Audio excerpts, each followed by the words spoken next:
Good afternoon, my name is Michael Palma. My name is Guy Fox. My name is Omar Pinheiro. My name is Giovanni Castillo. And my name is Riley Murray.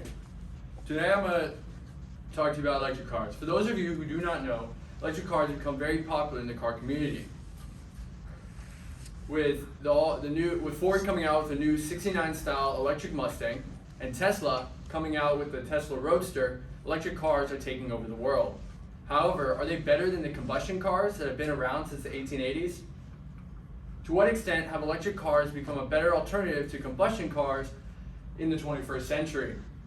Electric cars are powered by a battery and a motor. The battery provides electricity to the motor, which converts that electricity to power that propels the car forward.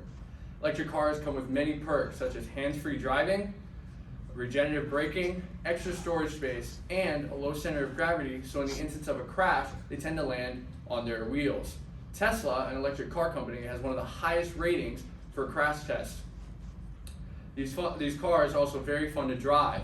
Since electricity travels very fast, torque can be provided to the wheels at a high rate. Cars such as the Porsche Taycan and the Tesla Roadster have high values of torque and fast 0 to 60 times, providing a very fun, zippy car for an owner to drive. Although they are beautiful cars to look at, what do they look like to cost to own one? Do they produce emissions? How do they compare to a combustion car? And what are the negative side effects of having to charge a car? The evidence has concluded that electric cars have become a better alternative to gas cars.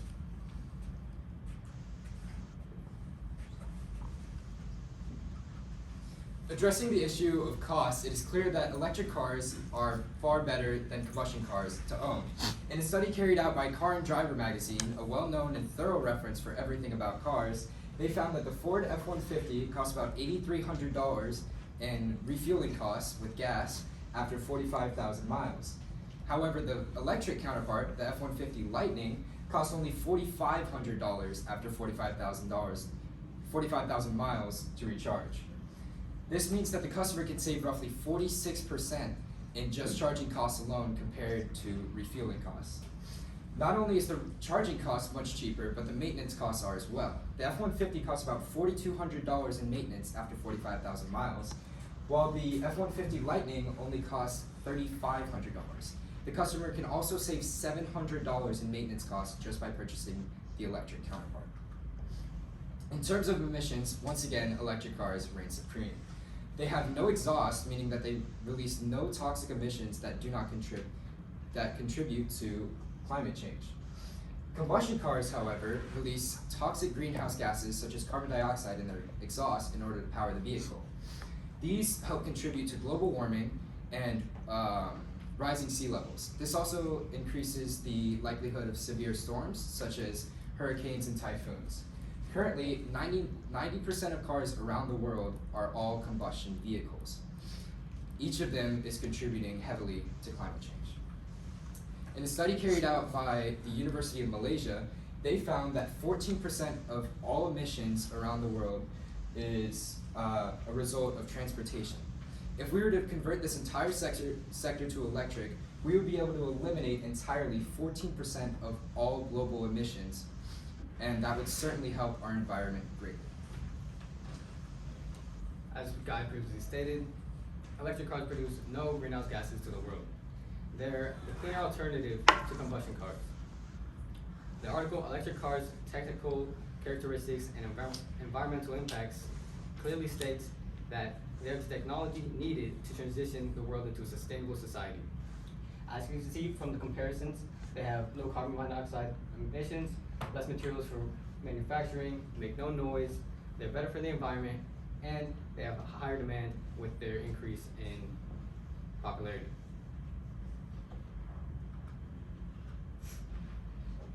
As you can see from the graph, from 2018 to 2030, they are expected to boost 50%.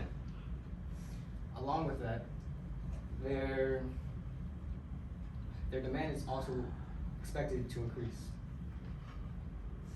7.3 million charging stations by the end of 2019 were seen to grow in the world, according to a paper published by the Journal of Physics. GM, Volvo, and Ford are car companies that have said by 2030 to switch to an all-electric vehicles. Except in Ford's instance, they only plan to do it in Europe. This could possibly be due to the European Union proposal to ban fossil fuels and the fossil fuel car sales.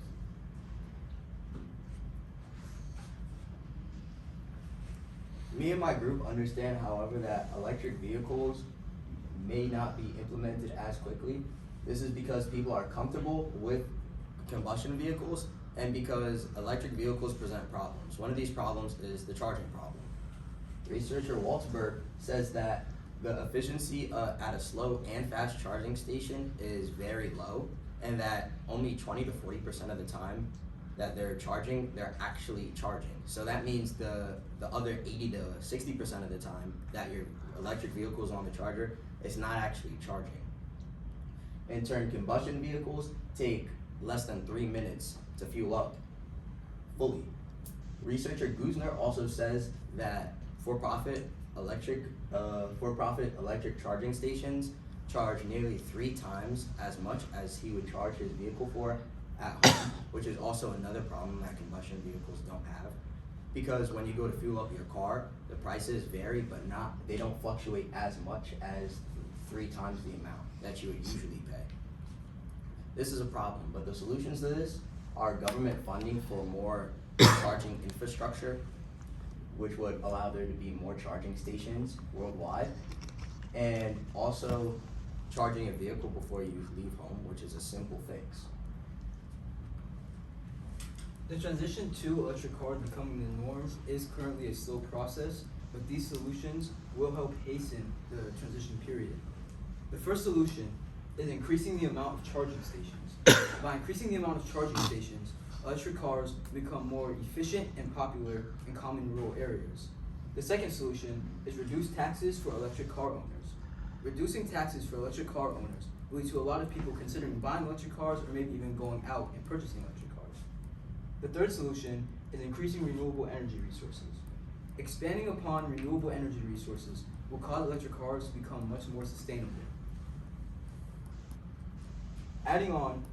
Adding windmills and solar panels will also help increase the amount of charging stations. Though these solutions are ideal, there are still certain limitations. Increasing the amount of charging stations would take lots of power, causing it to become difficult to implement them into certain areas.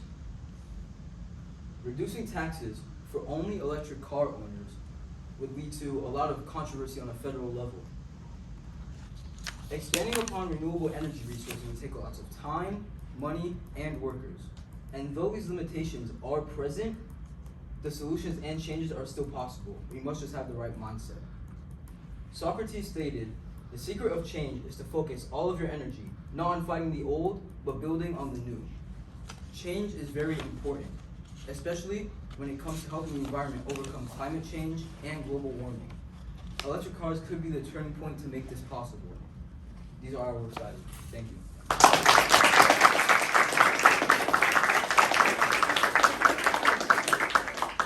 Guy, we'll start with you first. Yes, sir. Guy, what's a way in which your team's solution makes you think differently about your own individual work? So the solution of increasing the fleet of charging stations certainly impacted my view of cost, because increasing the fleet of charging stations would allow for it would actually it would allow to save money for those. It would allow them to save money in their ownership and charging. All right. Michael, what's an example of a compelling argument from one of your peers' reports that you decided to exclude from your presentation, and why? A compelling argument that one of my peers had was Omar's previous argument, where it was reliability